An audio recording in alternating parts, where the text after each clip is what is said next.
everybody, welcome to a new reaction video. Today, we're gonna react to getting lost at Camp Geronimo by the TheOdd1sOut, who has 50 million subscribers. Holy God! Anyways, he's a great YouTuber. I watch him all the time. Now, let's react. If you haven't read Lord of the Flies, you're probably going to have to in school one day. Let me give you an abridged version for when that time eventually comes. The Lord of the Flies is a book about a bunch of little British... Wait. What is with these faces? What? Okay. This is a book about a bunch of little British boys who got marooned on a deserted island, and the book tells the story about what the boys do to survive the elements, but also themselves. Within a week on the island, the boys devolve into complete savages, covering themselves in face paint and killing a pig. I said too much. Oh my. And when I read the book in high school, I thought having the boys turn savage so quickly wasn't all that accurate. As a former young boy myself, I was insulted that William Golding thought that us little boys were so heartless. But then I remembered all the things that happened at my scout camp, Camp Geronimo, and I realized that Lord of the Flies is still inaccurate. The boys would have gone savage way faster. Listen, I'm a cautious person when I'm hanging around the guys. In PE, the other boys would be playing this game called Quarters, where you would fling quarters at people's knuckles until they bled. But I wouldn't play that game because it's dangerous and I'm a loser. Or when I was at a party and someone wanted to play the knife game to show off how good their hand-eye coordination was, I wouldn't play that game either because I needed my hands to draw. But something about being with the guys in the middle of the woods, I would live on the edge. Every summer, our troop stayed at this camp called Camp Geronimo, named after the Apache Indian who was the first person to yell Geronimo while doing a sick backflip into his pool. One time, me and a couple other boys, I don't remember who started it, but we were playing with matches, and I know what you're thinking, but nothing bad happened, okay? We just accidentally lit some dried bushes on fire, and it got somewhat out of control. But it's okay, it's fine, okay? We told the scoutmaster that there was a loose fire spreading faster than we could put it out, and he got everyone in the troop to stomp on it, and we never got in trouble. What were we doing with the matches? Oh, we were just lighting them and throwing them at each other. What? Anyway, about 30 other scout troops attended Camp Geronimo, and we would spend a whole week sleeping in tents and earning merit badges. Most of the camp honestly felt like school, but outside. Like, when you got to the camp, you were given a schedule of classes, and for the next 7 days, you would go to those classes and learn and fill out packets and sometimes even have homework. Which probably helped us not devolve into savages. I mean, sure, the classes weren't as boring as English or geometry. Geronimo's classes were wilderness survival, kayaking, or bare self-defense. Earning a merit badge required 2 things. The first thing, you had to write stuff down. Name and point out the major parts of a kayak. Kayak. Explain to your counselor the hazards you are most likely to encounter while participating in kayaking activities.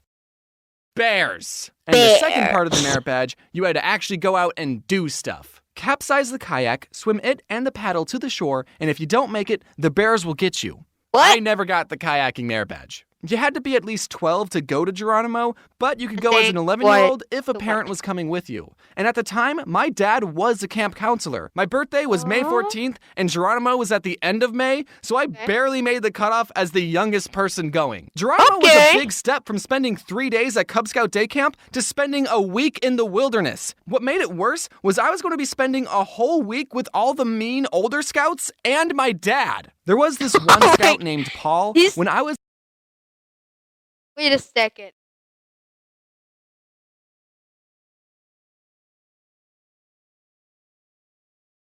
What the heck? What is wrong with him? What? My dad. There was this one scout named Paul. When I was 11, he was 15. So naturally, he would pick on me and make fun of me. Ha ha, I get it. I'm small, so I suck. I'm a good boy. But silver lining, he got fatter. And a couple years ago, he reached out to me. And I had been doing the whole YouTube thing for a while. He was off starting his own business. And he wanted to do some business opportunity with me. And I just said, hey, do you want to do my merch? So now he works for me. So Okay. kids, if you ever have bullies, just become successful on YouTube and then hire them to sell plushies. He's actually a really good merch guy. He gets all my stuff into these retail stores. So if you see a floof plushie at Hot Topic, you can say, "Thanks, Paul. Bullies really do make a difference." Anyway, self-promotion aside, my first year at Geronimo, I was a little bit on the very young side compared to everyone else. I was taking a class called orienteering. The class taught us how to read maps and use a compass. And one day it was time for our class to go on a scavenger hunt thing. We were given a list of places we had to go to, and we were supposed to use our compass and count our paces to get to each specific location. Then when we got to our destination, there would be a marker somewhere, and we would have to write down what that marker was. There were 10 different markers that we had to find, and the course was supposed to lead us in a circle. The leader who was in charge of our group and the compass was an older scout named Paul. It wasn't the merch guy Paul, but I think it would be funnier if it was. Our group set off to the first location. Having a compass and counting your steps isn't the most accurate way of navigation, but we weren't allowed to use Google Maps, so. When we got to the spot, we had to look around for a little bit to find the marker, but we eventually found it, and then we were off to the second location. This time, the marker was harder to find. The spot we landed on was pretty far from where the marker actually was. At the third location, we couldn't find the marker. But we did see this reflective sign on a tree, and we figured that's what the marker was supposed to be, so we wrote it down. At this point, I decided to grab my own compass and give it a try. My compass pointed in a direction that was a little bit off from Paul's direction. Not by a whole lot, but just enough. But remember, I was the little kid. Nothing I said mattered. Paul said things to me like, "Oh, you don't know how to use a compass. I bet yours is broken. I'm never going to work for you one day." And you know what? I believed him. This guy is 15 years old. Do you know how wise and experienced he is? So we kept going and struggling. We used anything we found as a marker. Some piece of trash, it's a marker. Hey, this tree has an A and an M carved into a heart. Kind of weird that it's at an all-boys camp.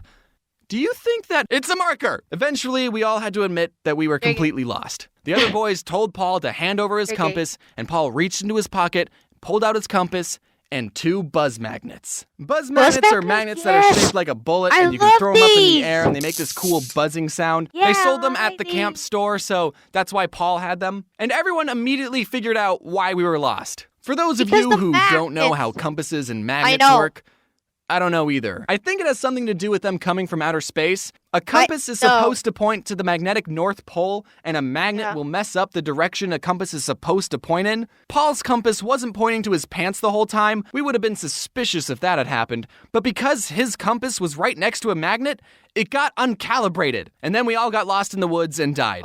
And that's why I don't have an orienteering merit badge. I was upset because my compass probably wasn't broken, but I didn't stand up for myself.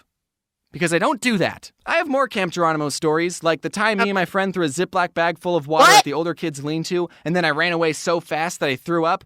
But I already did a video about that, and it's 5 years old, and it's very bad, and you're not allowed to watch it. So the moral of this video is, just because you're young doesn't mean you're stupid, but it does mean you make bad videos on YouTube. Also, check your pockets before going orienteering. Going orienteering. Sounds like a tongue twister. Going orienteering.